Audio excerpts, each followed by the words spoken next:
The views and opinions of this podcast are solely our own, with no direct intention to offend or upset. Brilliant. Fucking brilliant.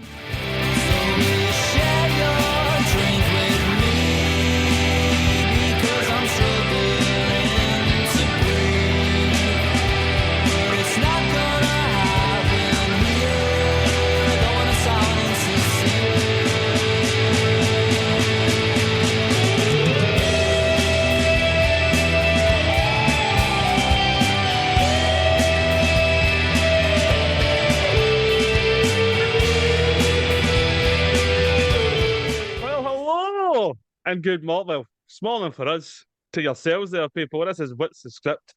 Again, it's myself, Chris. I'm hosting this time. And look at this sexual, sentient being wearing the native hoodie. Look at him. Craig, how are you? I'm absolutely smashing. Penultimate episode, eh? Time flies when you're watching films and watching more films. This has probably been one of our longest series, to be honest with you, because we have had a couple of breaks, like in between episodes, a couple of times and all that. But it's that's just fine. It's no rush, mate. It's no rush. It's when it's there's plenty to go back and listen to. I tell you, there's plenty. See that one sheet is plenty. One pod is not plenty. One sheet. But again, thanks to Gwyneth for their tunes there. Got us in popping and rocking and the likes.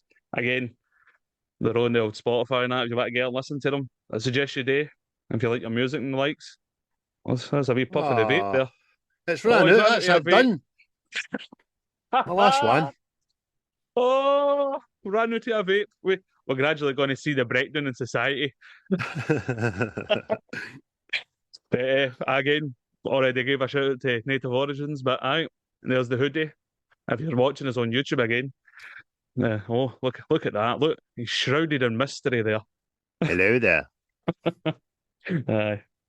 Again, before it says, they should be cutting about come April because of the new financials and all that. But get them when you can.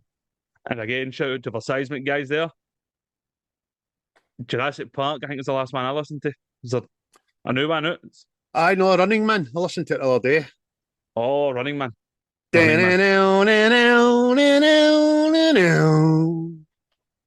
was remember the tune, man. I just so you know, we've seen some of the new Running Man being filmed at our works and that, you see. So I did. Got quite a library of photographic evidence stored on my laptop. So I have the one was hysterical. We couldn't get away from them. They're like that. What's the script? What's happening? We're like that. What's happening with yous? You tell us. Big man, going to review our film when it comes out. It's like, fuck you, calm down, me man.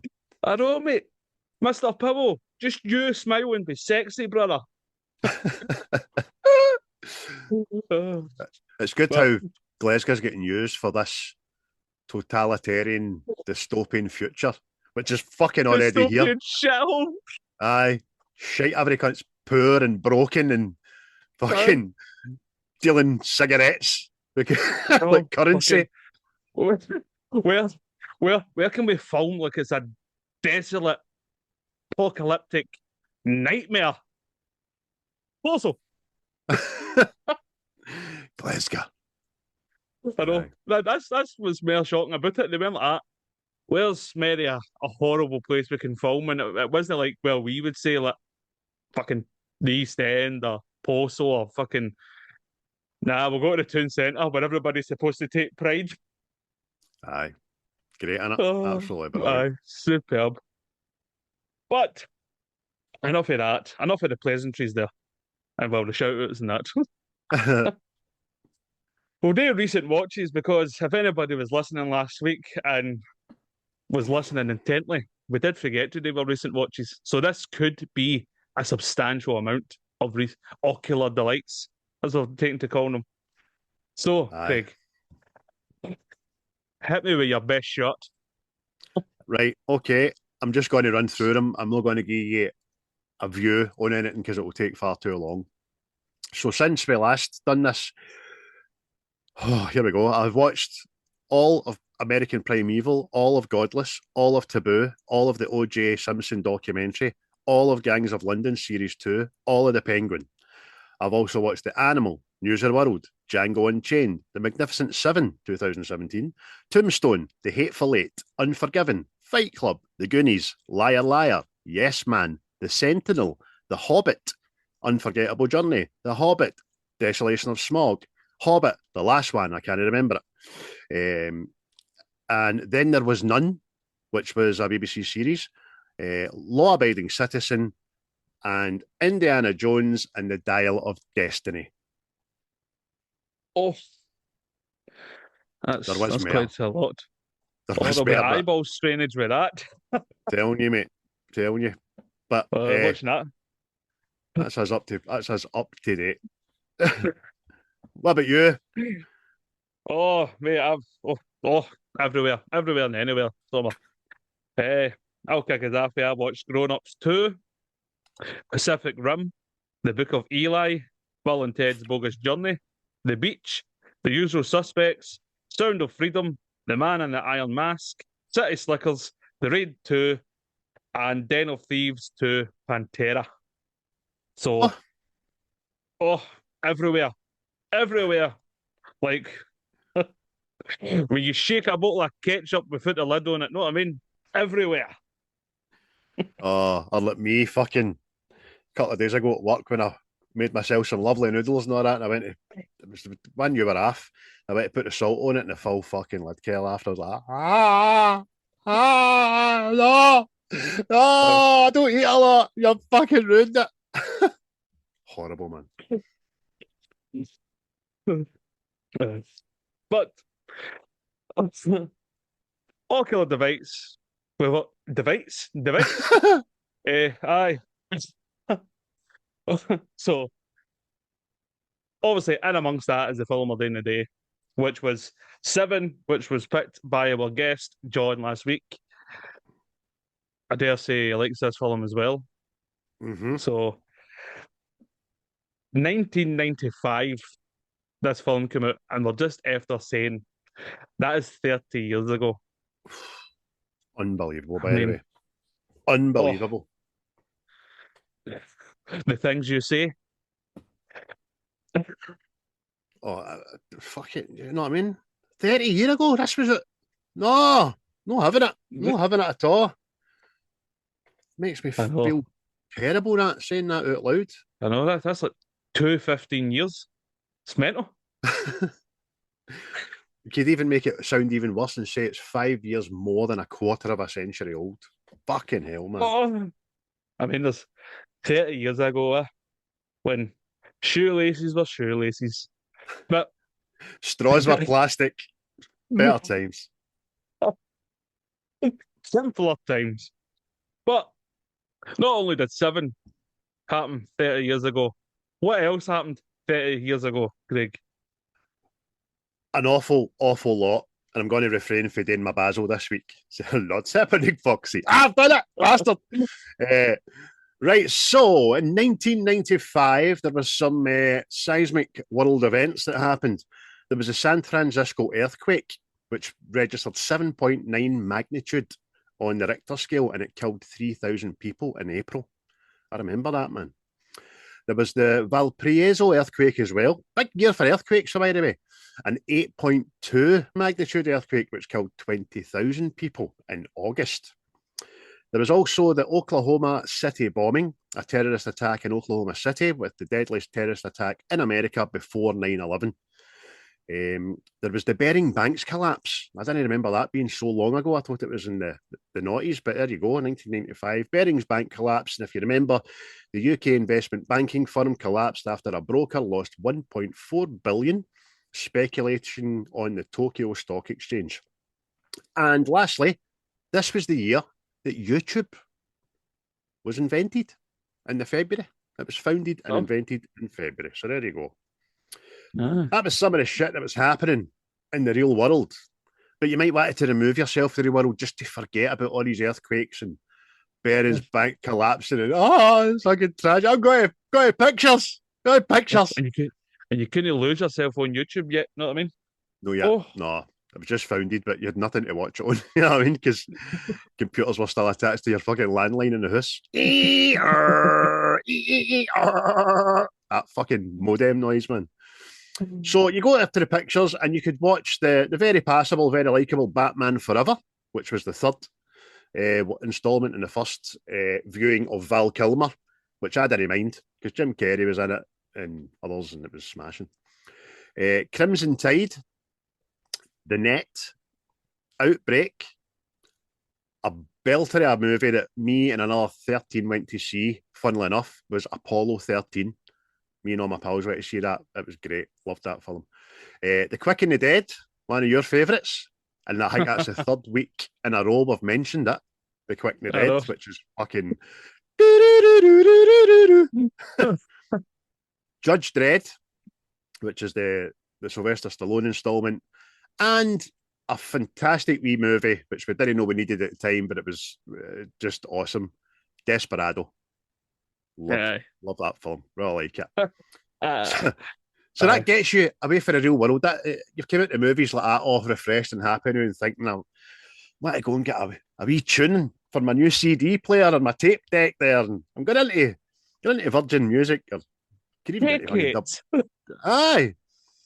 So music was Gangster's Paradise by Coolio, Boombastic by Shaggy, All Right by Supergrass, The Universal by Blur, Roll With It, Oasis, and Fake Plastic Trees by Radiohead. They are just some of the bangers that were in the charts at the same fucking time, and we did not fucking know we were born. Know what I mean? I know, mate. It's fucking it's brutal. It's brutal. I Horrible. was listening to a podcast and they were talking about music nowadays, like the actual artists out there, and I'm like, eh? Mm-hmm. There is a reason Oasis came back. It's to heal the fucking masses. It's to heal us for a wee bit. But people that didn't get healed in 1995 stopped breathing and the like. Healed to death with a stiletto. We're put in the ground. I'm just thinking 1985.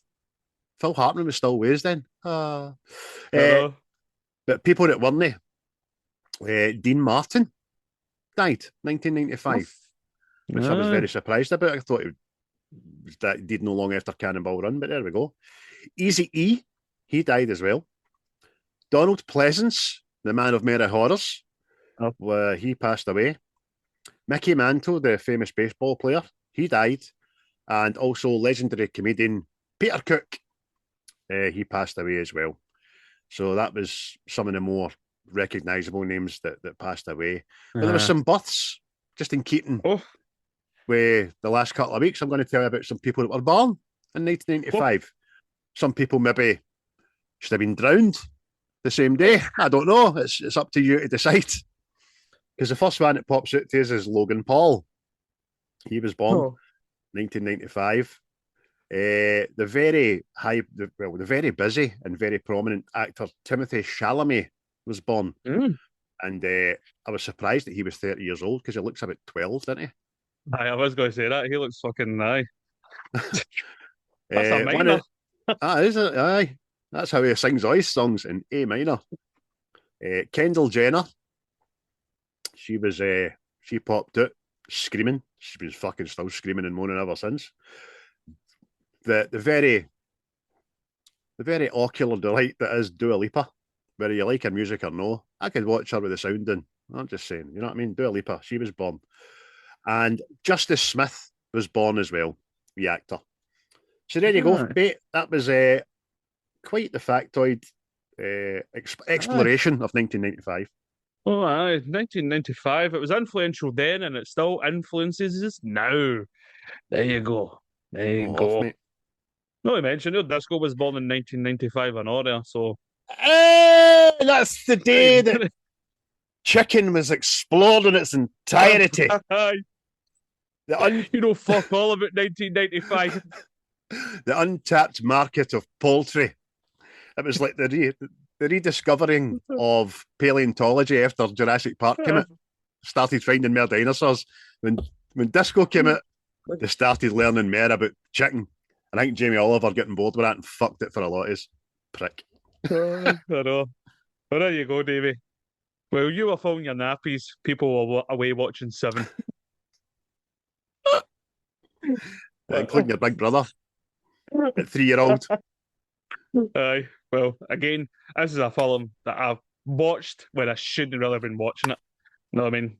We'll say I was maybe 7 when I seen this, I think. So, Hey, that's quite handy, that, isn't it? from the hat. Boom. Oh, quick and the dead. Chris Ness there. Aye.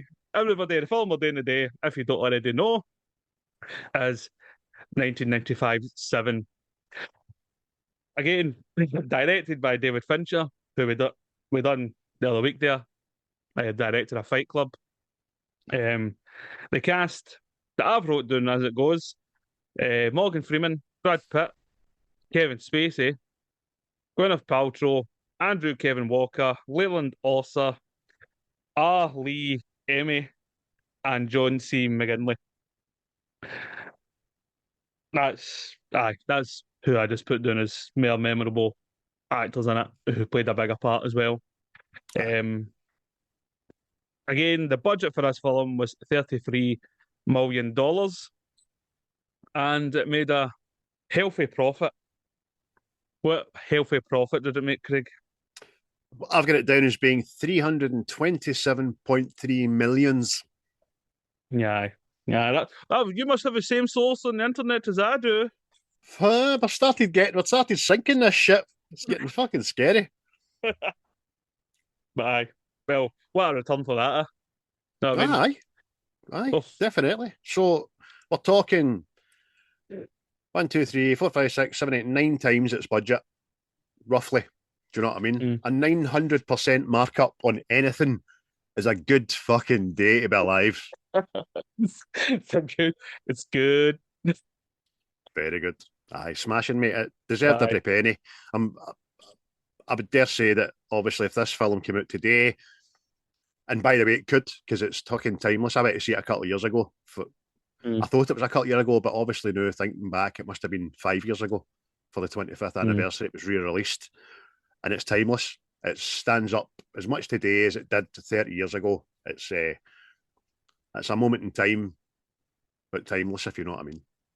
Aye. Well, I was going to ask, when did you first see this? Did you go to the pictures to see it the first time? No. Even though I was of age, I don't remember any furor about it or any kind of publication or something like that. But I go to an Azad video shop, rented it.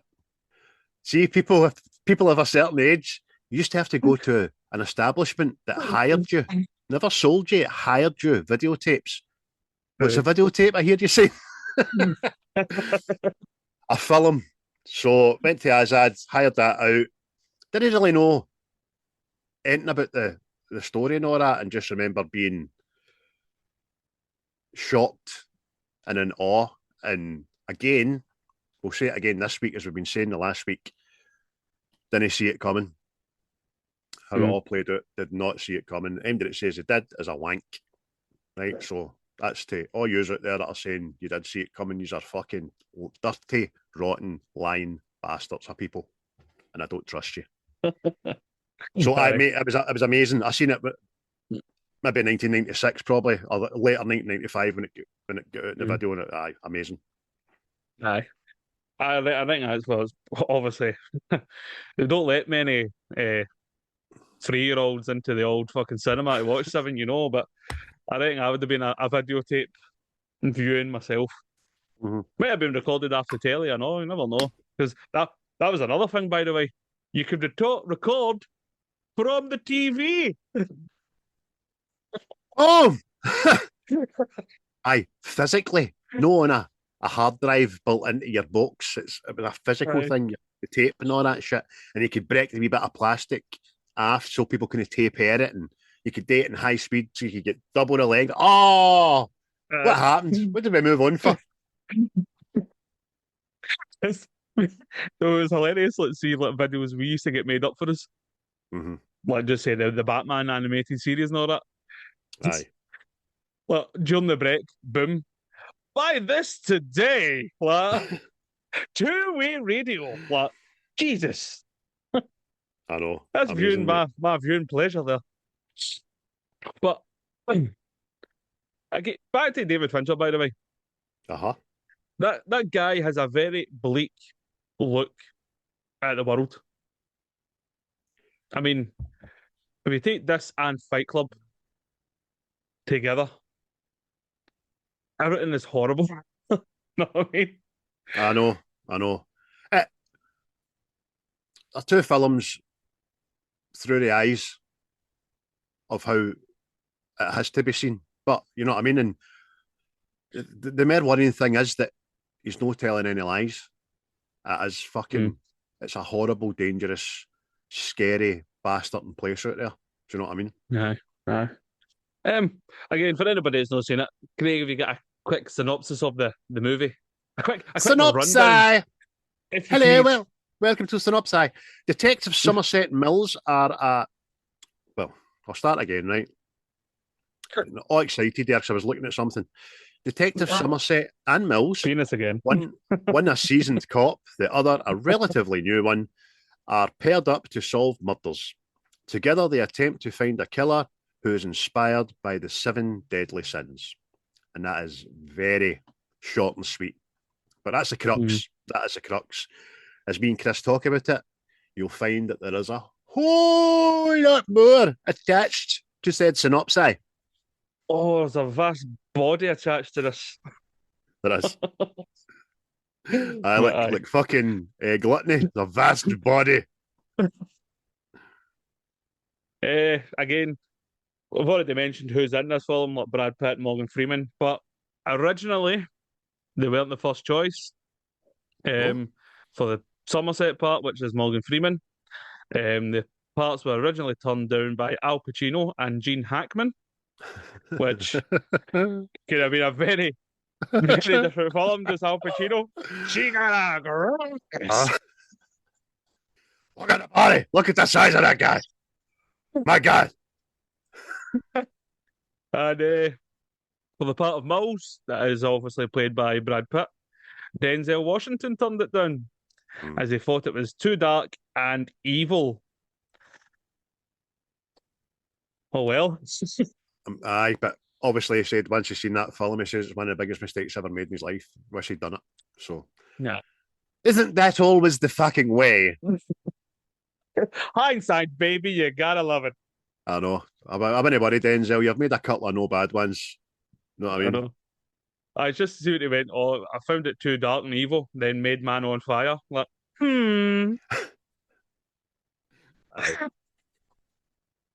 oh, fucking hell, man. But anyway, the deaths in this, the whole theme of the killer, killing people, and the theme of the 7 deadly sins. What do you think about that, mate? Well, obviously, you learn more about it once you've watched the film in its entirety. But it was brilliant. Absolutely brilliant. What a fucking...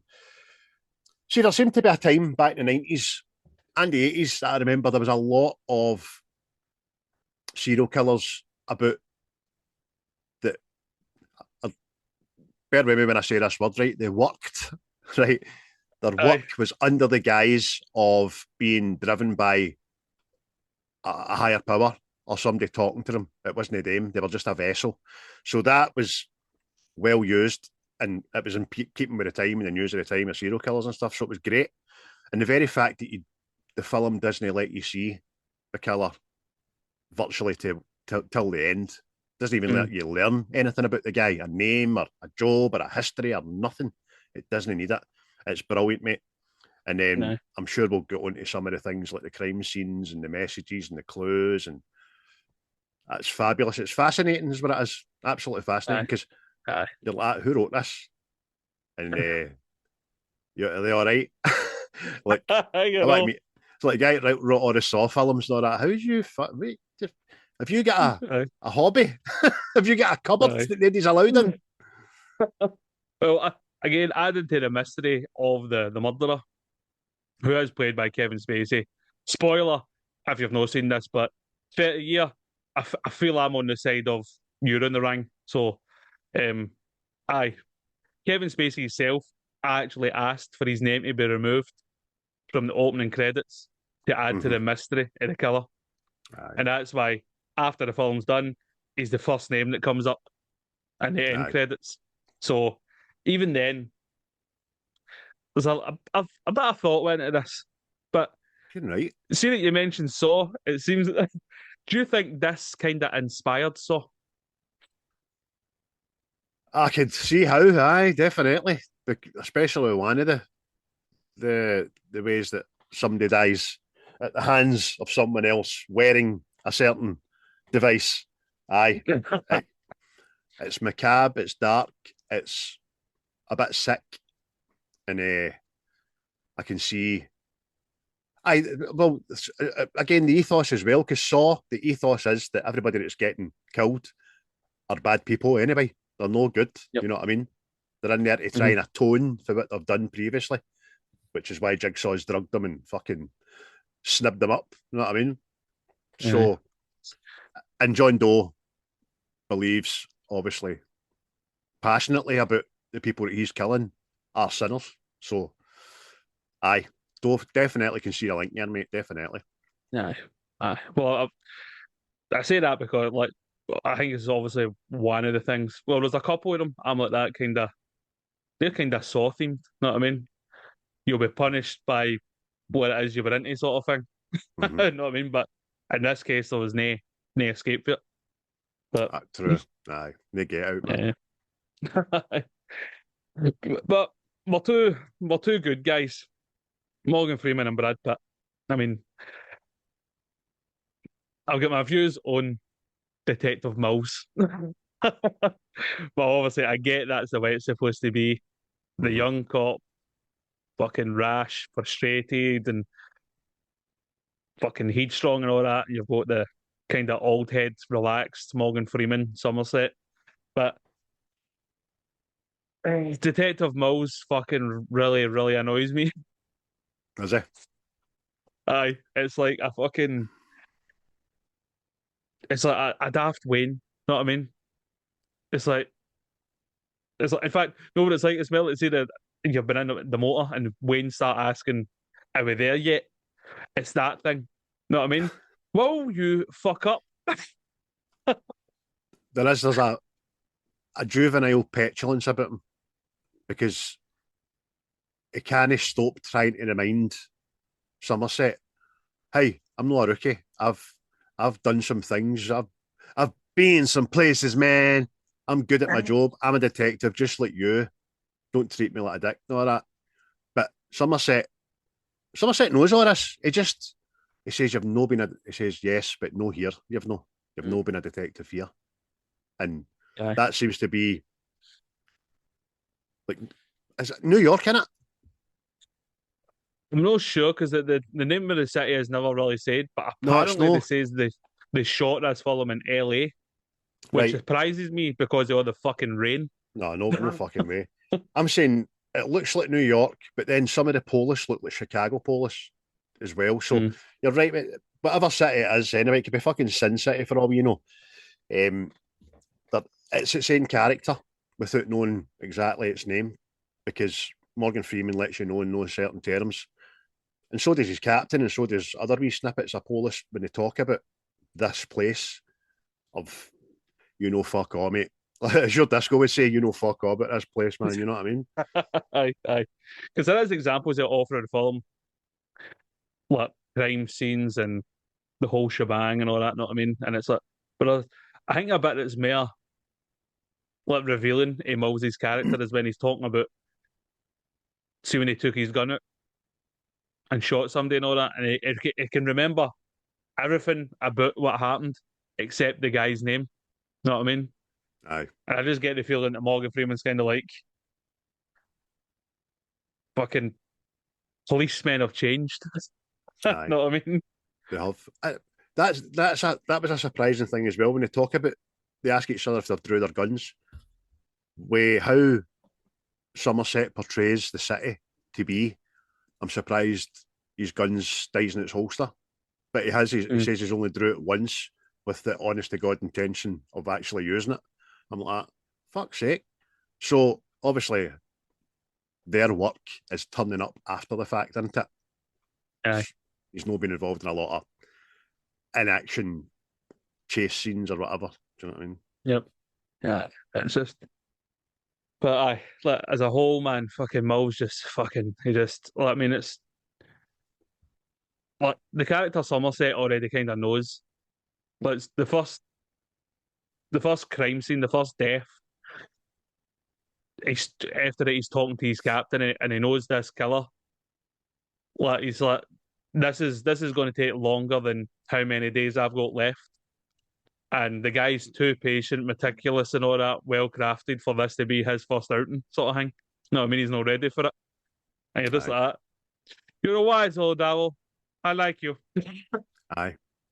Because see that opening gambit, right, of the film, that is genius, right? I know we'll get to favourite scenes later on, but it starts off him waking up, folding, getting ready for work. He's got a routine, he's immaculate. Do you know what I mean? And then boom, he's right into a fucking what he probably does every day, seeing, do you know what I mean, how ugly human beings can be to one another. It's fucking Aye. Aye. how does a guy Plus, like there's that another. behave? Switch off. Aye. You know what I mean? Aye. It's like you kind of see that as well. Like, see when he goes home and he's in his bed chilling, and he has to put on this wee fucking ticking noisemaker thing, and it's to drown out the noise of the city. It's called a metronome. There you go, mate. Metronome for your dome. It's actually used in music as well. Was People it? use it to keep Oh. the beat. You know what I mean? Aye. But he's using it to drown out the city because, again, if you're watching the film, you can hear the city doing what it does. People shouting, alarm motors going off, fucking chaos going on. And he just concentrates on the wee click to drown it out to go to sleep at night. That's how much this city's affected him. That's what I mean. It's like it's saying animal. It's saying wild animal, especially at night time, which it seems to always be in this movie. Fucking nighttime and raining and pissing, and nobody has a big light. Like in Glasgow, you go, put a big light on. Put a big light on, Craig. That's a Glaswegian saying. That means the living room light, you know what I mean? Put that big light on. No big lights in this fucking film. You mentioned the city. See this city. See without it being Batman, this fucking city could be Gotham, no bother. 100%, mate. 100%. Exactly. That's what it's like. It is. It's exactly like the Gotham we've seen in the TV series Gotham, and most recently the Batman. It's that Aye. Gotham. Aye. Aye. But just something popped up on my screen there. Save £900 on galaxies.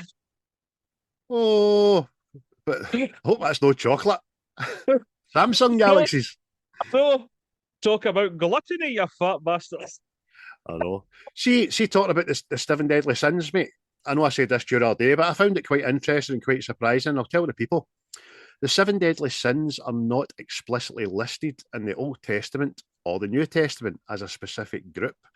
While the Bible mentions individual sins that are considered part of the 7 deadly sins, the concept of the 7 deadly sins as a categorized list was developed later by Christian theologists, most notably Pope Gregory I in the 6th century.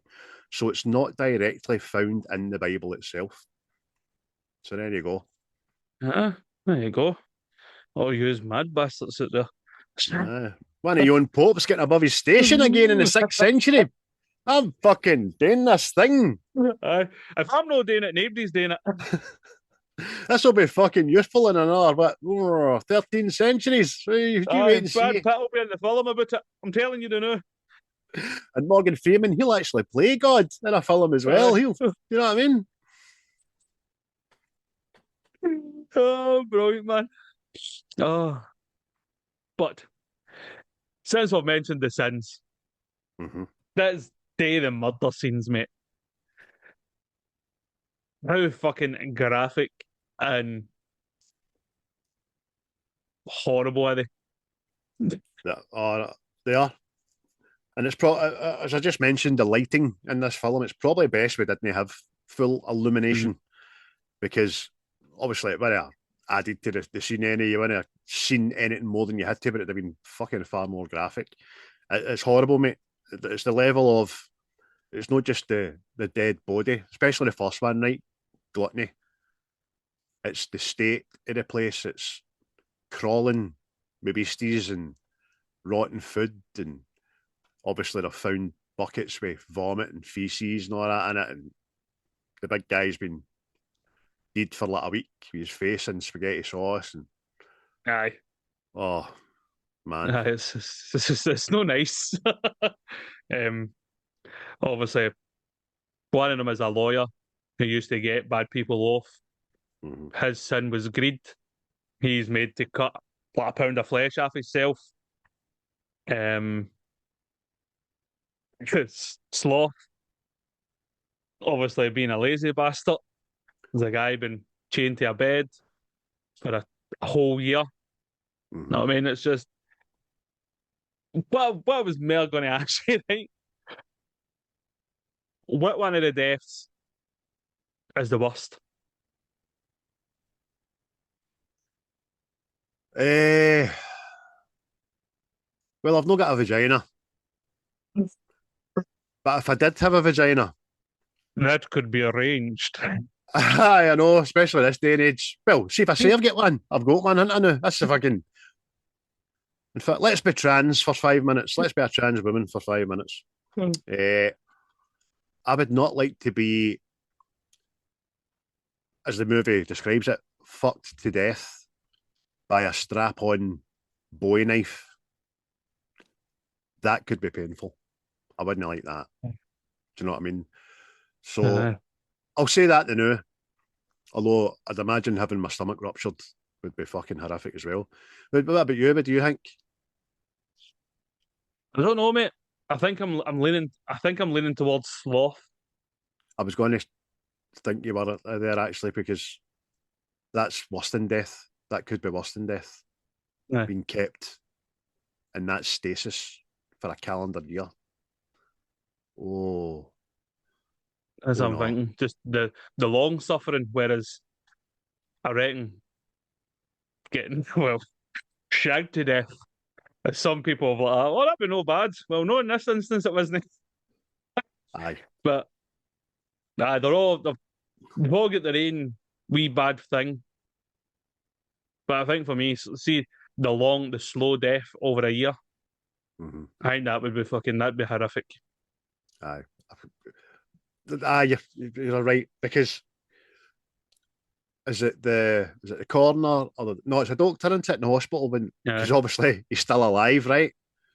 And the doctor says to him, if this guy's brain wasn't gone already, which it has, you could give him a heart attack just by shining your torch in his face. I was like, oh fuck. And then the other thing, if he could talk, well, he couldn't because he chewed off his tongue a long time ago. Oh, It's fucking. By the way, right? He said trivia here for people, and I don't know if it's true, but I want it to be true. Apparently, the SWAT team, assuming they first go in there to find that body, the actors weren't told it was really an actor. I love that. Well, that's quite funny. On you go, mate. Sorry. No, I mean, just the first time I watched that, see that scene, see when he wakes up, I tell you the now, I had shite up my back, behind the ears, everywhere. It was fucking not good. Do you know how that way in cartoons when a cat gets a fright, it ends up on the ceiling, clawed into the ceiling? That is me, man. Fucking aye, shit it. And by the way, you saying that, it fucking is true. It is true. Because I can just tell by John C. McGinley's fucking reaction. And then when it pans off, you hear somebody saying in the background, which I think, no, it wasn't scripted. I thought it was a waxwork dummy, man. You hear a guy saying that. So, aye, I'm gone with that. And by the way, again, David Fincher, genius. If that, well, it is true. I'm saying it's true because it's Aye. the same way hit Brad Pitt in Fight Club. Know what I mean, hit him, fucking hit him. Know what I mean, don't tell him, just fucking hit him. Wee things like that. I could see the next morning. I'm not going to be into work. Why? Because I've got a big fucking streak of white hair through my hair for some reason today. You know what I mean? Just fucking leave me alone. Hello, HR, is that you? I can't come in today. How no? Because if somebody breaks wind without alerting me beforehand, I may die of a heart attack. I may expire. Oh, absolute fucking fear, man. Absolute fear. But again, apparently, more stuff that happened on filming this. During the chase scene, well, Brad Pitt's chasing the killer. He got so overamped and enthusiastic about it, he fell and punched put his horn through a car window and severed a tendon. And it had to be written into the script that his arm was in a sling for the rest of the film. So there you go. That's right. Bob Brad Pitt. As Brad Pitt said in an interview I watched, he's like that. He says, "Look, he says the medical team were so good. I thought I was going to go to hospital, but the medical team on site were so great that I was back filming that scene within a couple of hours, all strapped up." He said, and it looked fucking great. It did. See how I said earlier on about, again, like we've been mentioning, about how didn't see it coming, didn't see the end play. Like we discussed last week with John in Fight Club, when you watch it back, knowing what you know, and you see the Easter eggs, they're fucking great. Because David Fincher seems to have this knack of putting them there, but no making you twig at the time. I mean, there was one when Mills and Somerset go to Wild Bill's leather store looking for information about John Doe. The clerk says that Doe had a limp, and behind them, outside the store, a man is limping, watching the detectives. So that's took me 30 fucking years to watch that and notice it. I mean, I seen that myself when I went back and watched it, and I'm like, is it? Because obviously his last deed has already been done. Know what I mean? So, I mean, but we kind of skipped it and all. Like, see the opening sequence to this, like the credits. It's fucking very unsettling and all, isn't it? It's very fucking. I get very like Hills of Eyes kind of vibes off it. I don't think we've skipped it. It's in my kind of favourite bits, some of my best bits, because I read a bit of trivia attached to that as well. It was done deliberately. It had to be. He wanted the writing to look like a crazy person's. Do you know what I mean? And then obviously you've got that fuzzy glitching shit, and then the music is. Oh, what's the? Do you know what it's? Have you ever seen American Horror Story? Aye. See the theme tune to that? It's demonic and satanic and fucking no right. It gives you an unsettling feeling. That's what it's like, the opening credits, especially as you see that he's splicing off his fingernails. He's getting 4 lines to a line in a book, and he's then stitching it up and all that. He's got a methodical, unsettling routine. And then that, as you say, mate, that music behind it, the title, writing and all that, you're like, whoa, the fuck's this? This is different. See that as well. Obviously, it comes into play later on that they can't fingerprint this guy, but see the fact this guy cutting off his own fingerprints is fucking bizarre. You know what I mean? It's just, you're thinking, oh, guy's wearing gloves when he does this shit and all that, and as the film goes on, I thought he cut off his own finger fucking prints. That's how we couldn't, like, you're going, oh, a bit. For somebody with that will and mentality to do that to themselves to achieve this goal just shows you how fucking off planet this guy is. Aye. I mean, there's another film, right? And I can't remember what it is, But what they did was they melted their fingers. They put their fingers on a hot plate so as not to get. And then that was kind of stolen in Men in Black, wasn't it? When Aye. Jay puts his hand on the ball and it removes his fingerprints, kind of As thing. soon as you started saying that, I thought you were going, he's got to mention Men in Black. Aye, but there was another film where somebody does it in a hot plate in a Mm. kitchen or something like that. I remember, but it escapes me what the film is. But you're right, mate. It's just another indication as to the lengths that this guy will go to complete his work. It's no through fear of being caught. It's through the necessity of not being caught because he can't do what he's got to do if he's caught. He's got to finish his work. So Yep. it's good, very good. Especially when they get to his apartment later on and the forensic says, "You're not going to believe this, but I've not found one print." And he says, "You're right, I don't believe you. Look again." It's just fucking. I mean, talking about in John Doe's apartment and all that, he's got handbooks written about just his thoughts, and apparently they were all handwritten, and it cost 15 grand. I know. And so much research was done into doing that they even what Morgan Freeman said is factually true. To Mills, he says if you had 50 police officers reading this in 24-hour shifts, it would take 2 months for them all to read it. That was calculated that, they'd worked that out.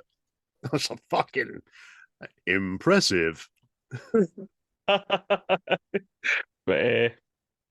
we've kind of avoided talking about the fact that the bad guy wins, but see this ending, it is so fucked, but brilliant. Mm-hmm. You know what I mean? It's just, Aye.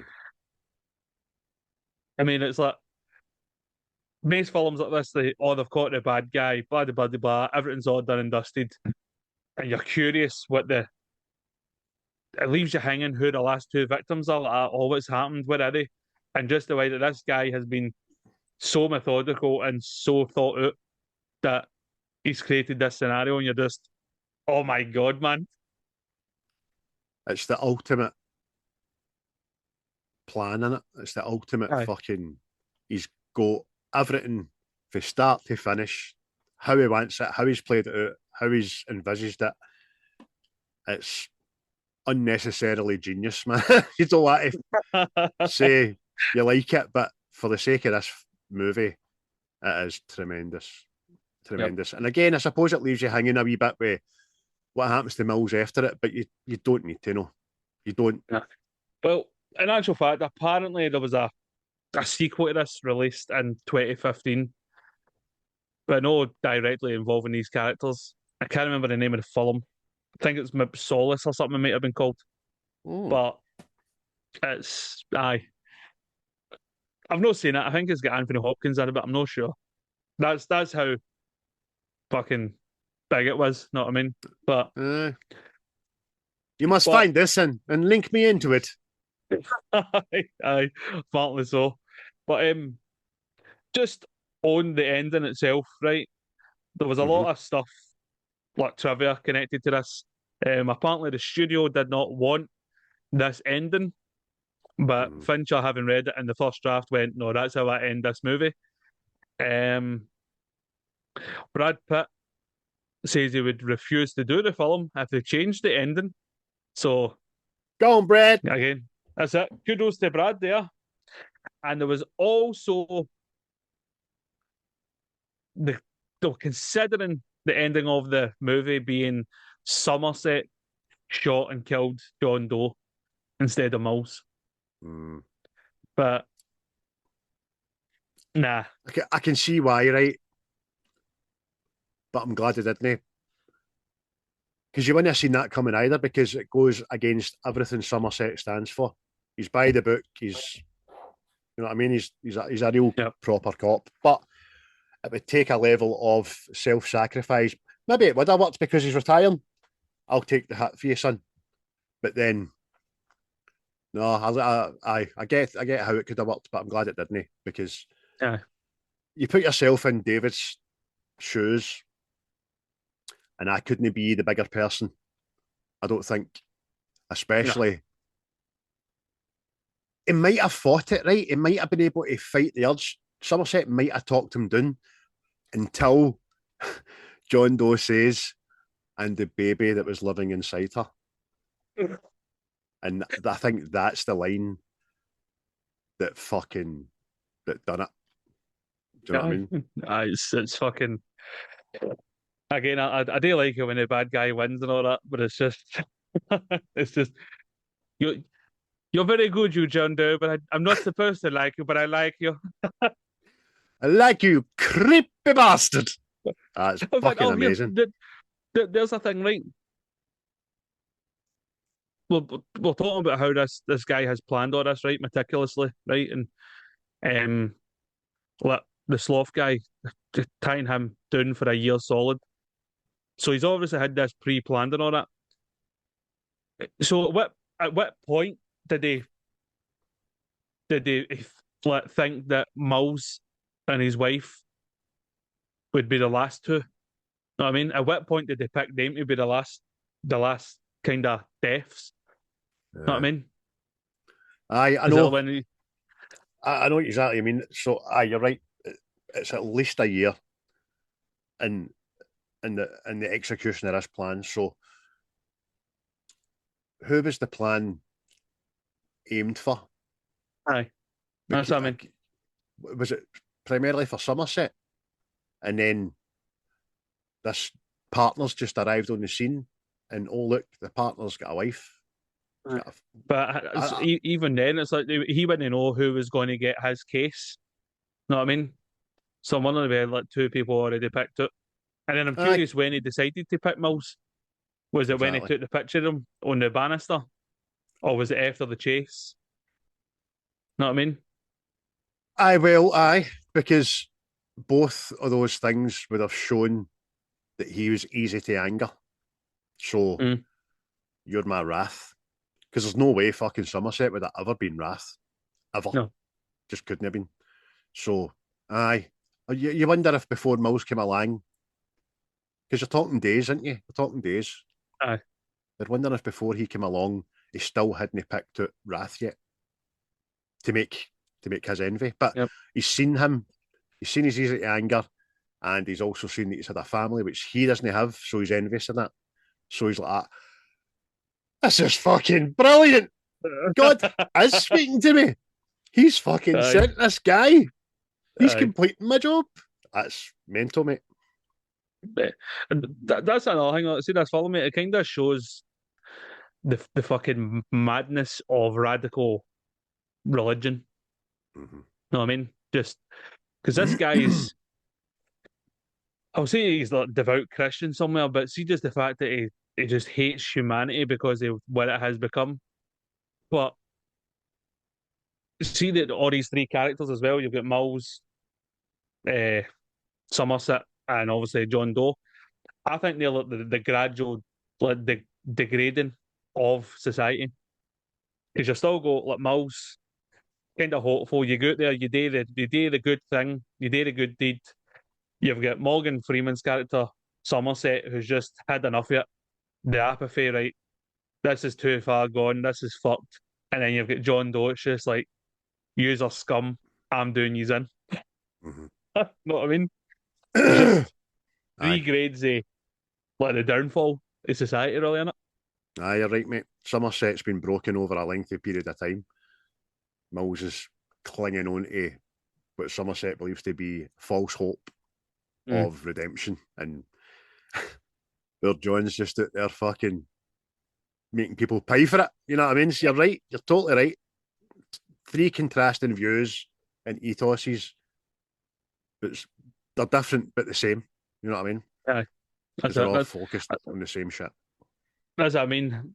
Because I was thinking this myself. Let's see, like the Somerset character, like apathy and all that stuff. He's just, this city's too much. I'm done with it, and he's got something to distract him from the city at night and stuff. And it's just, how many years is John Doe ahead of him? Know what I mean? Aye. No, he's obviously realised very quickly. Again, there is absolutely zero backstory to John Doe in this. There's no information as to how he got to this point, or why. You you can sit and surmise all you want. If you sit and think about it harder, if you're like, okay, was he's brought up by an abusive mother? Was he raised in foster care by fucking Catholic priests or something? Who knows, right? But you don't need to know. You just surmise that he's learnt very quickly that humanity are just sinners. No. You know what I mean? I could see at first, I was thinking it was going to be the old cliche that it was a cop doing it. Know what I mean? Especially when the lawyer get killed. Because obviously he's defended bad people. And then the sloth guy, he was a fucking criminal anyway. Know what I mean? It was just kind of good in the lines, and I'm going, oh, was he a copper? And I'm just wondering if he was like, see, Somerset, they've just been on the job too long, seen the worst of humanity, and just went, nah. I'm too old for this shit.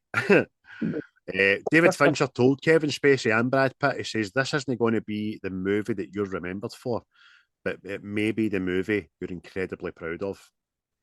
And I think Brad Pitt said himself, it's up there in his top couple of films he's ever done. I think we mentioned Fight Club was his number one minute, but must have got a buzz when David Fincher phones him every time, you know what I mean? Right.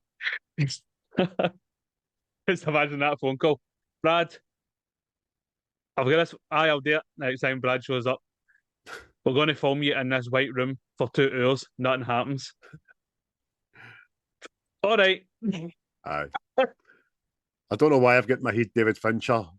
I've never heard David Fincher speaking, but I just pictured you there with David Fincher phoning Brad Pitt and David Fincher being all like lovey darling. Bradley, darling, how are you? Well, we've already mentioned scenes, but give some of your favourite scenes, mate. Fire away. Fire away. One of my favourite scenes in this whole film is Leland Orser's performance. After he has killed a prostitute, been forced to wear a knife strap on to kill her. His performance in that short period of time is fucking tremendous. There was trivia attached to it, which I didn't write down, but it was something like before the scenes, he would go and sprint up and down the street so that he would come in and be hyperventilating on camera. Do you know what I mean?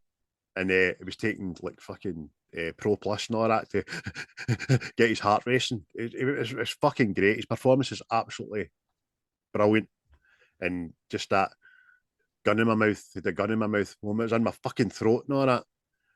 Somerset's no got a lot of sympathy for him. No. I don't think. Do you know what I mean? He's not trying to calm him down. He's not trying to say, look, you were forced, it's not your fault. He's getting him no words of encouragement, man.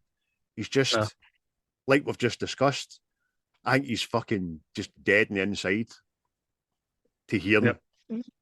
Mere shite. Aye, shame. Aye. Aye, you're right, mate. That was one of mine and all. It's fucking, it's so compelling. You're like, this really happened to this fucking guy. You know what I mean? Fucking sweating, freaking, just like you've already said something about it, but see, when it pans out and you've got Mills in the other room talking to the fucking scumbag guy, I wonder if you're seeing again what I'm already like how this is going to bring people down. You've got Mills in that room who's been unsympathetic to like, another victim, really. And then you've got Mills in the other room dealing with a pure scumbag that doesn't give a fuck. And it's like you're seeing what made Somerset happening in the other room. It's fucking brilliant, man. Aye, smart as fuck. Because Leland also, was it a year later we done? A year later they done Saving Private Ryan. He's got a very short part in that as well, about being the helicopter pilot that couldn't keep the fucking helicopter in the air, and a lot of people were killed. And he's that same short, intense kind of monologue in it. And it was too damn heavy, you know. I nearly broke my arms trying to keep her in the air. He's fucking great, man. That just jumped out at me. You went with that example, mate, and I was thinking Alien Resurrection. When he finds out there's a fucking alien inside of him, mate. and you're like that. I like you being a panicky person because you get me all fucking agitated. I would fucking hate for him to be on the school run with me in the morning, but if the boys weren't putting their shoes on in time, the bell's going to go, they're going to be late, I got punishment exercise. Oh, I'll tell you, man, if you're fucking tripping on mushrooms or whatever the fuck it is, man, and you just watched a couple of his scenes, you'd be like that. I'm going to die. You're jumping out of windows and everything. Let's give one of yours, mate. Another one then. Because I stole one of yours for a fucking change. Aye, well, instead, because you went very bleak, I'll go for the light tone of the movie, and it's when I forgot her name. What were we calling her last night? Tracy? Dinner at the Mills. Aye, that's it. Dinner at the Mills. See that? Tracy, aye. Aye, that was just, you've got Tracy, Detective Mills and Detective Somerset, and they're just all sitting having a laugh and talking, and then the house vibrates because of the subway. And it's just Mad Morgan Freeman's laugh, man. I'm like, I like you. But I like that because it's like it's like the icebreaker between the two because they weren't going anywhere before that. Mm-hmm. Know what I mean? Aye. And she was kind of the dynamic that brought the two together. So it was like that. But that is the one light moment in an otherwise fucking depressing, horrible film. Aye, it's the one semblance of humanity and goodness, wholesomeness, if you will, in this fucking dungeon of a city, man. Aye, mate, it's great. You mentioned that. Just prior to that, when she phones the office and asks her husband to put the Somerset on, it's fucking genius, man. It's brilliant. And then when she answers the door to them, hello, man. And she goes, our line, I've got it down, but it's just brilliant with keeping the scene you've just told. And she says, I've heard a lot about you, but not your first name. And then he says, it's William. And he says, good, it's a good name, that William. William, this is David. David Williams. Ah, right, okay, right. Fucking made me chuckle. She's, yo, fucking yo. That's what I mean. See, that's what I also think of honestly. It's like the kind of icebreaker that brings Somerset back on side with Mills. Aye. Mm-hmm. I think it's like a glimpse of something he's not seen for a long time. Mm-hmm. Definitely. Know what I mean? And she's a good character for how little she's in the film as well, Gwyneth Paltrow, because she asks questions like an embarrassing wife or partner would. Why are you not married? I was sort of Wayne's question, that, innit? Why are you not married? Well, yeah, how you not married? Tell me. Plus, see, Iris, I think she's the only, I'll say, clean character. Because, obviously, Mills is fucking, these people are fucking bad, blah, blah, blah, blah. Somerset's like, the world's a shithole. John Doe, he's killing everybody anyway. Even the other the other police, they don't care when they go to scenes. How long's the guy been dead? I don't know. You know what I mean? Aye. You've got the guy in the sex shop. I just make things. Fucking she's the one person that's like, how are you? And then even in another scene with Somerset, it's when she finds out she's pregnant, it's, is this the right thing to do, sort of thing? Know what I mean? But aye. Again, you're right. That's a great wee performance. That just back and forth between the two of them. She's asked to speak to him, and you can tell she fucking hates it there. She doesn't want a Wayne to be brought up there. But at the same time, she's trying to be as supportive as she can be to her husband who wanted to go there. Yep. That in itself, I mean, Somerset says to him, why did you want to come here? So you're like, David's obviously got a fucking ego. He thinks he's the greatest detective in the world, and he wants to go to the worst place in the world to prove he's the best detective in the world. So that's dangerous. The wife's obviously, because Somerset asks her at a dinner table, doesn't he? Says, how you liking it here? And David instantly puts his horn on her shoulder and answers for her. Do you know what I mean? I know. Just a bit of adjustment. Like everywhere else, we'll get there. And She's fucking no Aye. happy at all, man. No. Here's another one for yourself, mate. I will say, go with the obvious one. The John Doe chase scene is good. And it's quite lengthy. It's lengthier than I remember it being as well. Obviously, they find his address. They go to his door. There's no answer. And as they're talking, William just says to David, look, you just see this silhouette with a bag of messages. And then bang, bang, bang, bang. And we're fucking in. You're like, oh, fucking hell. There he's there. Because we've not seen him. No. There he's there. We're going to see his face. Or fucking... And the chase scene lasts a long time. But I tell you what, see, for a guy with such a fucking heavy limp, he can get about and get up and down fire escapes, through windows, down ladders, on tappy dump trucks. No bother. Well, all I'm going to say, at the possibility of mentioning somebody being infamous, Oscar Pistorius had no legs and he could run as fast as fuck. But could they climb a ladder? I don't know about that. I like to be shot at a gun right enough. What are you going to... Well, saying that, I'm wondering if he had the limp before the chase. Or was the chase where the limp came from? But it probably doesn't work out that way, because I dare say it took longer to make that strap-on fucking machete thing than a day, you know what I mean? Aye.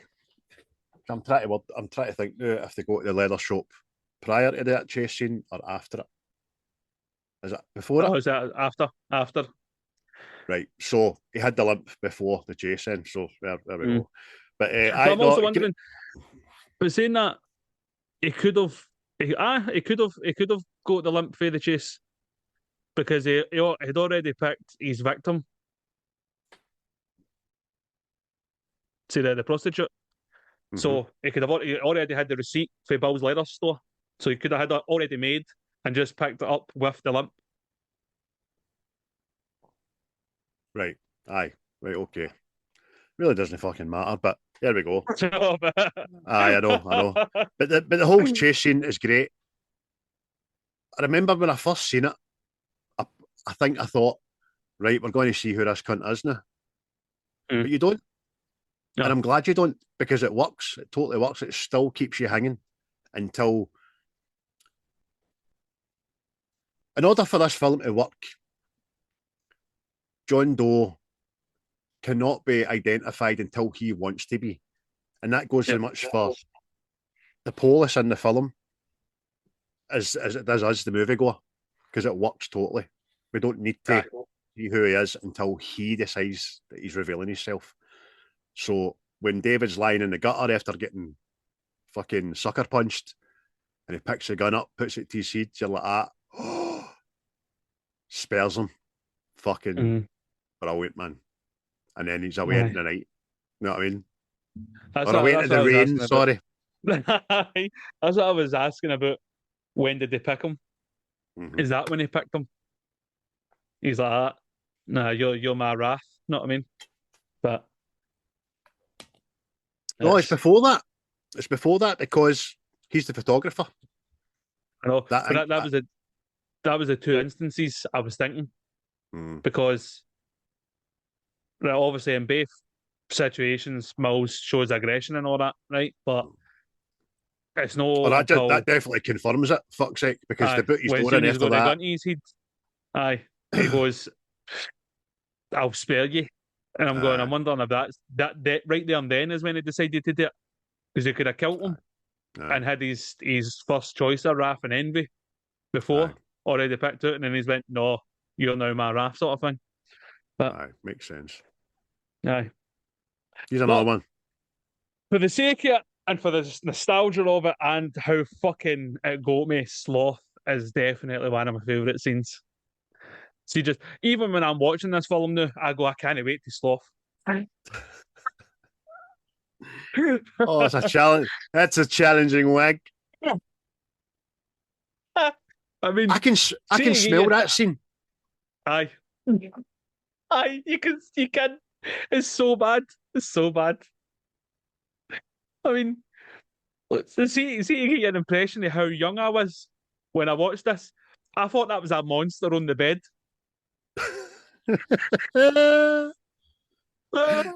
What's that lying on the bed? Is it a monster? A fucking monster?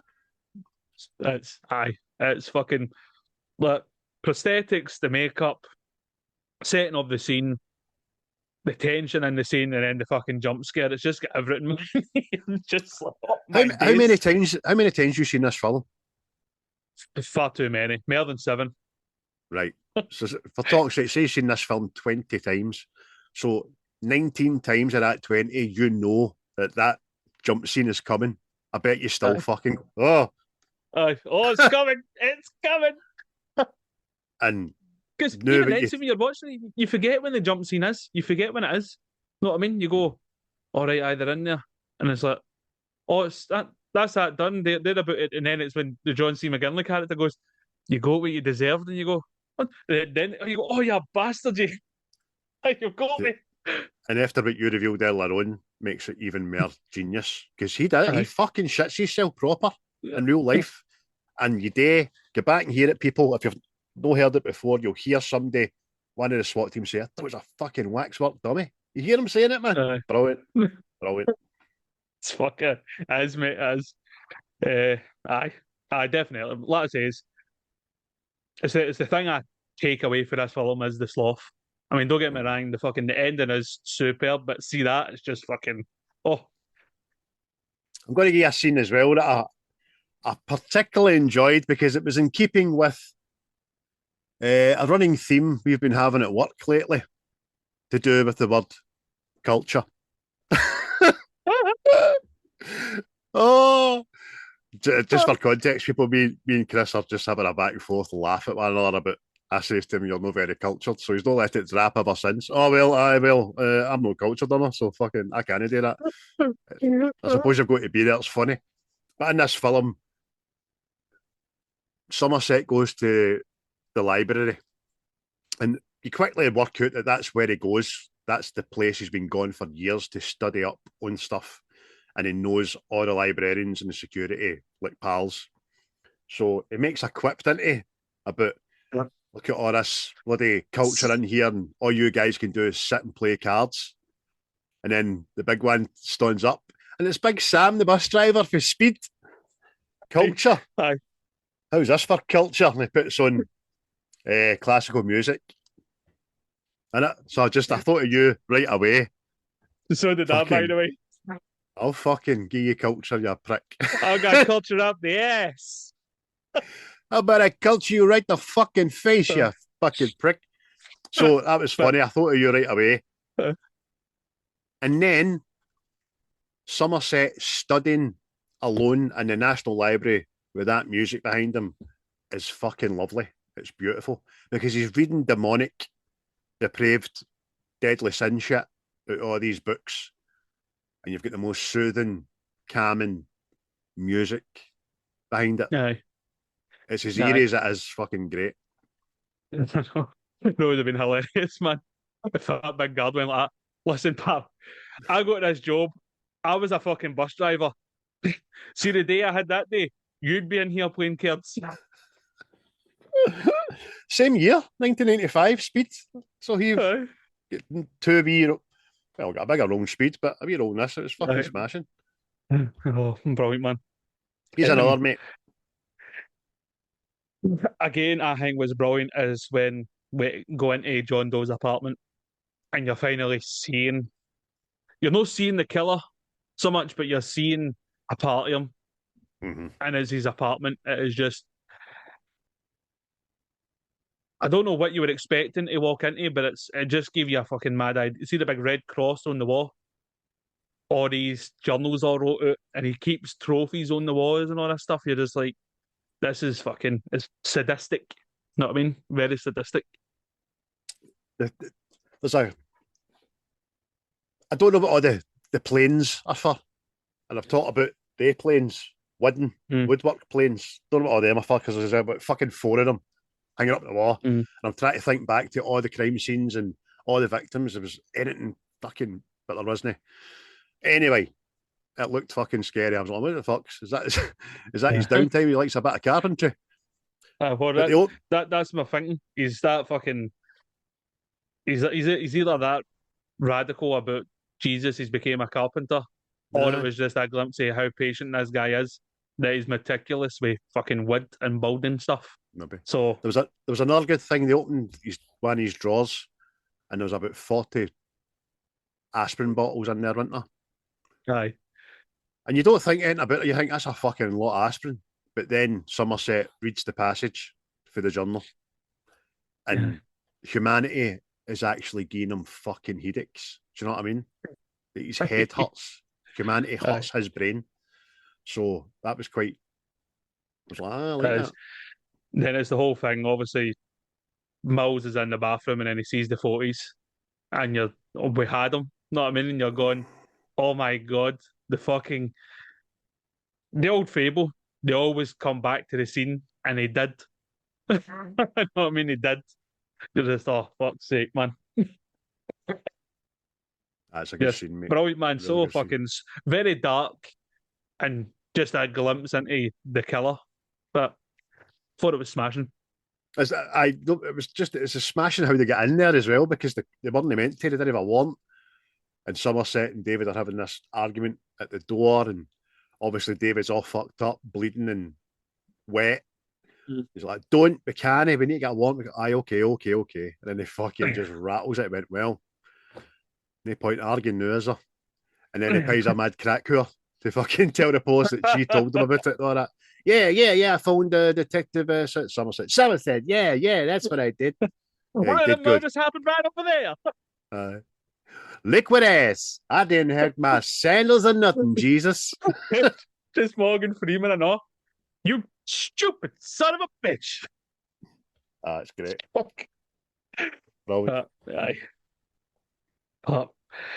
And obviously the ending goes without speaking. It's just fucking oh my god. Aye, for the minute you just see a wee pair of feet coming out the taxi behind him. I love him getting their attention in the foyer. Yeah. Just two quiet detectives, and then detectives just stands there like fucking Jesus. Know what I mean? He's bandaged fingers covered in blood. Again, David goes off the fucking handle. He's just so emotional and so temperamental. And hey, Dan, fucker. He grates on me at times in this as well. You're right. It's even then, I know. See what annoys me more. All his antics, right, is when he's talking to John Doe in the motor, and it's like he's got the superiority because he's caught him.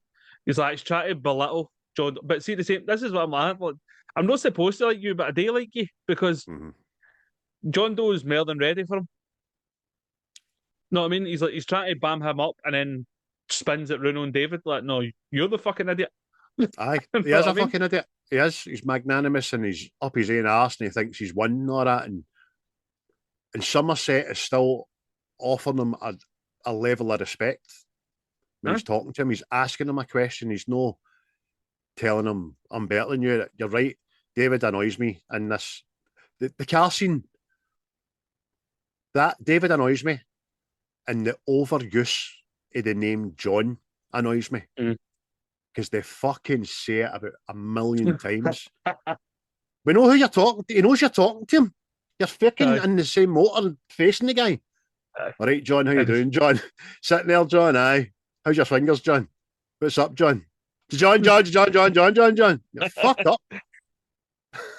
And it's more that line and all like that. You use one anywhere like near me until I gave myself up. It was like, no, we would have caught you eventually. And then it just belittles him. Like, oh, what was it? Were you just biding your time, just letting me fucking closing the net and just fucking brings him down to your teeth? That's how what Somerset's like that. He did beat us. He gave himself up. Know what I mean? We didn't win this. Something's fucking still at play here. Aye. But Let me say it's- this for the benefit of the listeners and the watchers of this podcast. I do not give a monkey's fuck what you think about Kevin Spacey as a person, right? He's an actor. He's shit hot. oh, aye. That the deliverance of every single fucking line he does for the moment he walks into that police station till he takes a bullet in the brain is gold. He's brilliant. He looks like a fucking serial killer. He talks like a serial killer. He acts like a serial killer. You believe that he believes that he is on a mission for fucking God. You just, Yep. And he's so cold and calculating and so believable, man. He's flawless. And you're right, mate. His dialogue in that car is just second to none. It's superb, man. If you don't want to watch the whole film, which I suggest you day go day, you can just watch that part. You know what I mean? And it's fucking superb. You know what I mean? Rationalizes why he done what he done to people. You know what I mean? And it's even to the point where you go, I know what he's saying is wrong, but there is what he is saying is kind of right and factual at times as well. You know what I mean? Exactly. He's made his point in the most drastic way possible, but he's got a fucking point about innocent. Is that supposed to be funny? Yeah. Is don't be wrong, the fat guy isn't innocent. Isn't guilty of anything. He's maybe guilty of fucking letting himself Being go. fat. He's not hurt anybody else doing that, you know what I mean? Aye. But the others, there's all good reason, apart from obviously the last two, to say that they weren't the best of people and all that. It's just immense, man. It delivers it flawlessly. Yeah. And he also gets under David's skin, which is fucking great. He deserves that moment. Do you know what I mean? Hey, sit back, because David's like that. I don't like what you're saying to me. Sit back. No, you're right. See, so don't fuck up. Again, it's like the final moments again, because you'll get Somerset no saying much, but trying to understand the guy better. Try to understand this murderer better. Whereas Mills just sees it as another opportunity to go, we got you. You're a fucking idiot. We're better than you. Like, nah. That'd be so good if this film was done in Glaswegian, wouldn't it?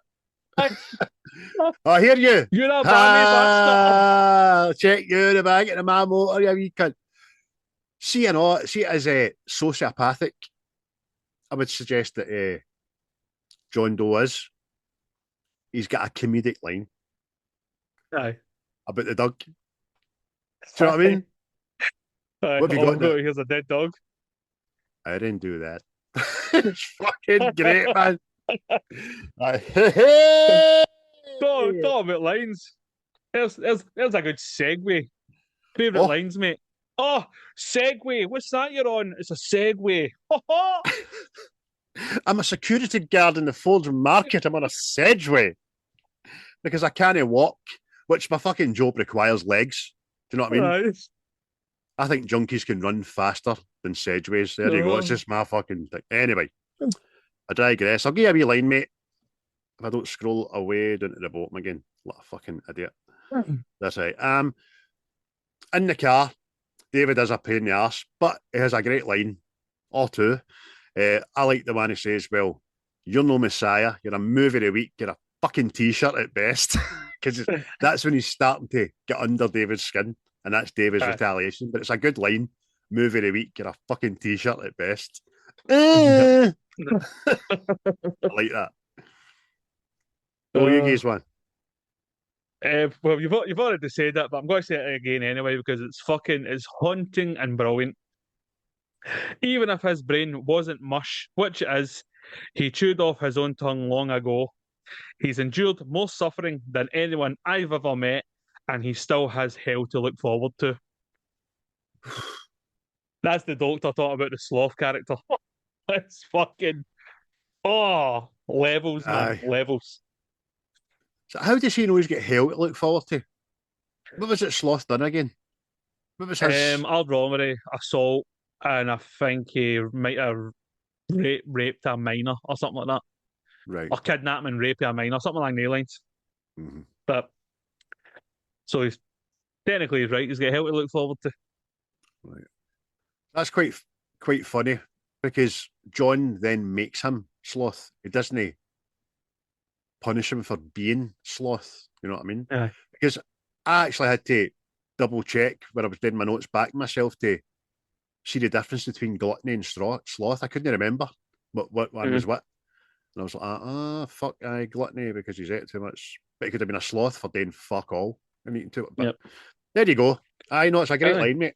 Great line and very haunting. Yes. Aye. Another one about a victim we've not really mentioned. It's the woman that John Doe fucking cuts her nose off. And it comes with Somerset. Call for help and you'll live, but you'll be disfigured. Or put yourself out of your own misery. It's a bit dark, that Somerset, but I like it. Aye. Even when he caveats the crime scene investigators' observation, he just says, he cut off her nose. And he just goes to spire her face. Yeah. You're right, mate. You're fucking right, mate. Exactly what he's done. Brilliant. Aye. Absolutely brilliant. So fucking. Again, another one you've already mentioned, but it's John Doe saying, "Oh, he didn't know," and you're just, In hell, man. You're a bastard. You're a bastard, Wayne. A bastard. You just had to tip him over that edge like that. Yep. It's fucking horrible. It's genius, man. It's fucking genius. But it's so disturbing and horrible. It's aye, what a line, man. What a deliverance again. What a fucking actor. Yep. He's proven innocent, by the way, people. So fuck yous. John Doe, wanting people to listen, you can't just tap them on the shoulder anymore. You have to hit them with a sledgehammer, and then you'll notice you've got their strict attention. Aye, that's society. It's the way to renew when people's heads were in mobile phones, fuck's sake. You know what I mean? Another one for Somerset. David, if you kill him, he will win. And again, it's just because at that moment you're like, fuck, he's right. The impossible position, but if you do, this guy you want to put down, if you do it, he wins the game. It's just aye, it is. It's in keeping with religion as well, because one of the biggest lines in Christianity that Jesus tries to tell you is love your enemy. Sorry. If somebody I love heeds in a box because of a guy I have under my thumb with the power to fucking he's offski. I can't say I would do any different than David did, man. Yeah, definitely, man. And just another one I like because it's hilarious. It's back to the dinner with the Mills.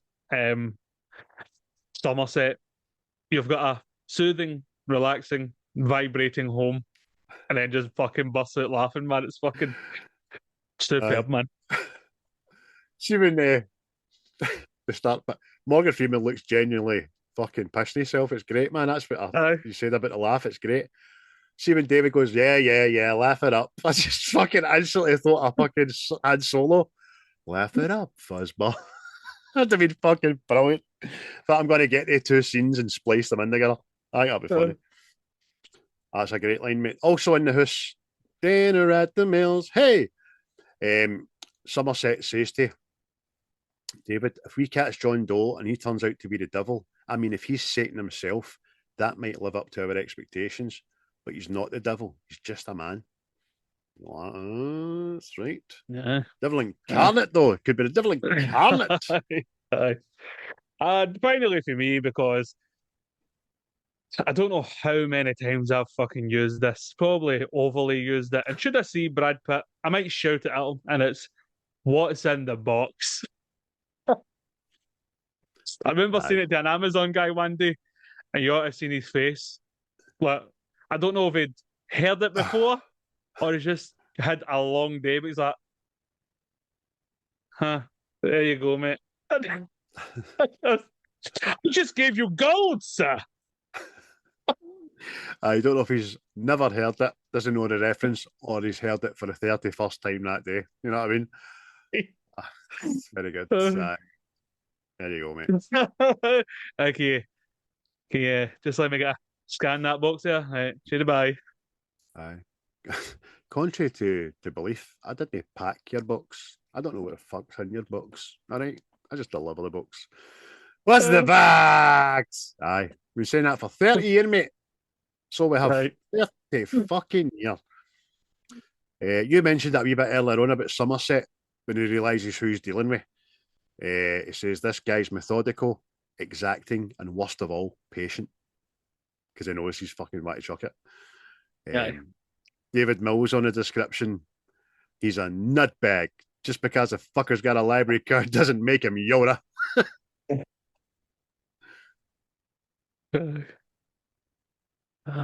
Any more for yourself, mate? Any more? Aye, a few. John Doe. She begged for her life and the life of the baby inside her.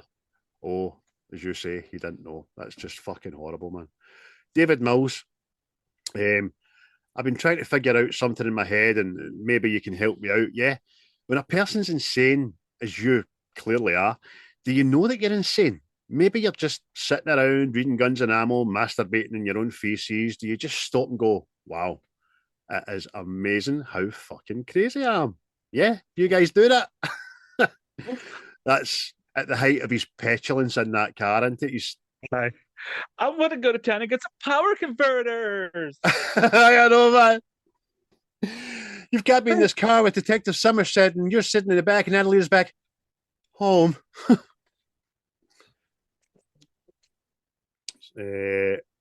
And reading from John Doe's journal, this is the one we alluded to earlier on. Somerset's reading the journal. It says, on the subway home today, a man came up to me to start a conversation. He made small talk. A lonely man talking about the weather and other things. I tried to be pleasant and accommodating, but my head hurt from his banality. Banality.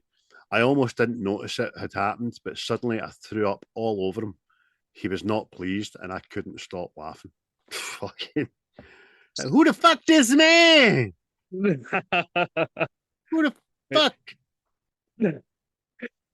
See, look, one last thing, right? I'll say about the film anyway.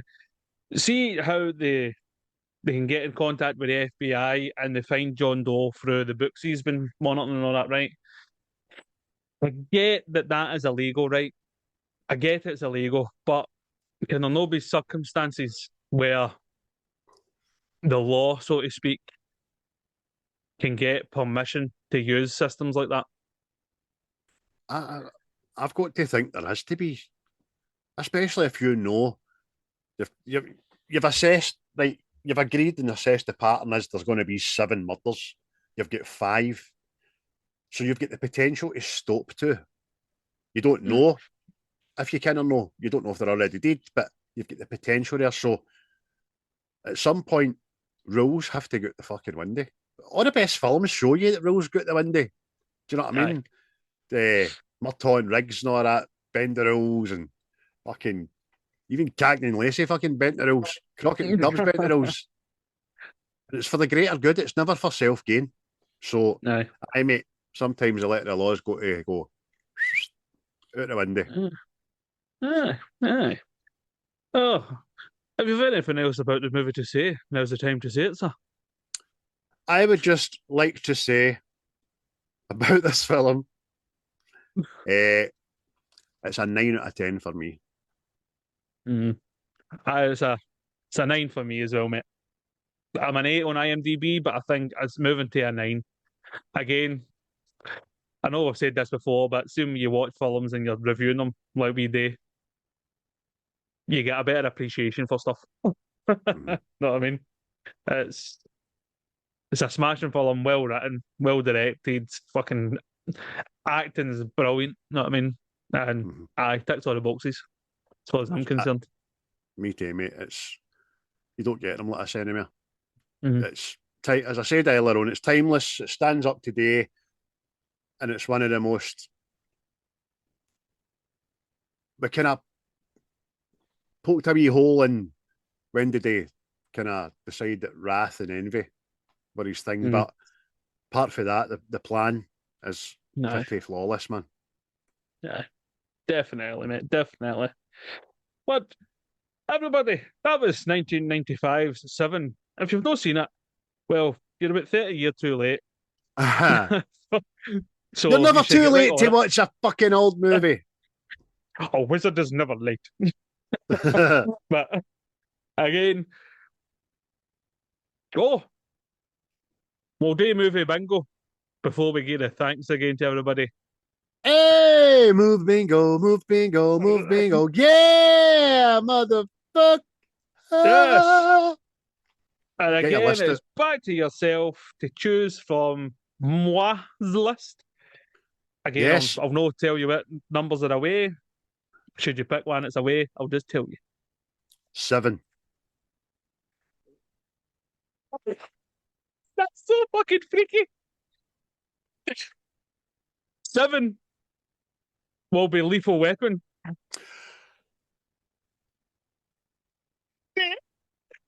Oh, Gregson Murtaugh. I went, boom. Let me Aye. take that off of my list. Oh no, no, no, no, no, no, no, no, no, no. That's not in my list. There is a Lethal Weapon on there, but it's not the first one. Is it the first one, my Ben? Two then. That's the first one, mate. I just thought. Because I knew you would have had the set. I put one down because I thought you're going to have the second one on it. I know him so well. So there you go. Next week will be Lethal Weapon. Mel Gibson, Danny Glover, and many others. But and a lot of us two going bum bum bum bum bum bum bum. Oh yeah! Quotation out its arse. By the way, what a fucking movie to end the series on as well. Oh, aye, definitely, mate, definitely. I just found I was told you world's a fucking simulation. You mentioned A2 and then boom. Oh, by the way, see for the last 5 or 6 pods, the linkage in this world and in the real world has been quite scary. May I say? I'll fucking show you culture. But again, everybody, thanks for listening, liking, loving, sharing, telling people and all that. You're all very much appreciated. Your involvement with the pod as well is very much appreciated and look forward to, you know what I mean? Feedback, people talking about stuff. It's kind of what you're after, know what I mean? So, means you're not just shouting into the abyss. Exactly. The 462 years that are actively engaging in the Facebook group page, thank you very, very much. YouTube subscribers, all 338 of yous. One's disappeared for last week. Who is it? I'll fucking find you, you wee bastard. But thank you, everybody else. Aye. But didn't like the fact we're talking about it. So thank yous. And the hundreds of people that are on TikTok following Chris's content, thank you as well. We'll keep churning them out if you keep opening your ears and eyes to us. We love it, man. It's a right good time. And I'll just lastly say, anybody who listens to us or watches us wants to have a film reviewed that we've never done, get in touch, let us know. We'll add it to the list. And obviously, as always, you're more than welcome to come on with us and discuss the film you've chosen. John enjoyed himself so much last week, and he was a great guest, by the way. Great guest. That he has already given us another film for the list. So he's back in it again. He wants to come back on and discuss a great movie. One we've not done. One that's Seismic have done previously. So wait a wee fucking change, boys, eh? I was doing a movie after yours, did you think? Only kidding. Great couple of lads. Well, great few. I keep saying a couple of lads now because Paul's fucking looked up, isn't he? He's in the dungeon. He's more hair than man now, Paul. Yeah, it's his fucking eyes. Cousin it, the Adams family. Me. And just lastly about this film, it's rocking an 8.6 out of 10 in IMDb and 84% Rotten Tomatoes. If you have not seen it, watch it. You will be glad. Yep, get on it. And again, Shout out to Quaint for the tunes again. It's much appreciated. Get on, listen to them. Seismic boys, get on, give them a wee listen. You know what I mean? Good chaps. Good, quite good films and all, by the way. I don't think there's been a film yet I went, oh, that's shit. So, got on it. And again, thanks to Tim at Native Origins. You can get them as soon as they're available. They'll be ready to go. But that's all I've got to say on the matter. That's all I've got to say on the matter. Thanks, everybody. Tune in next week for the end of season bonanza. Yes, we're wearing fireworks. Cheery bye. You will never find a more wretched hive of scum and villainy. We must be cautious. The views and opinions of this podcast are solely our own, with no direct intention to offend or upset. Brilliant. Fucking brilliant. Share your